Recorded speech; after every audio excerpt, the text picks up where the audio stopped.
Hi friends, ఈరోజు kids special చూద్దాం రండి. ఊతప్పము.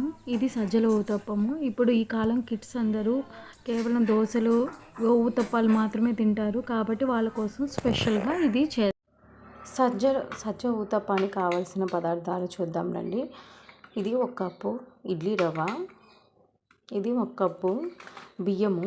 దీని ఉప్పుడు బియ్యం అంటారు, లేకపోతే స్టోర్ బియ్యం అని కూడా అంటారు. 1 కప్పు మినపగుండ్లు. ఈ మినపగుండ్ల కంటే పొట్టు మినపప్పు గుండ్లు వాడితే చాలా ఆరోగ్యానికి మంచిదండి. తర్వాత మెయిన్ ఇంగ్రీడియంట్ మన దాంట్లో సజ్జలు, తర్వాత కొంచెం మెంతులు. ఎందుకంటే వీటి వల్ల బాగా జిగట వల్ల దోశలు అనేవి బాగా వస్తాయి. ఇవన్నీ మొత్తం ఒక 6 hours నానబెట్టుకోవాలి.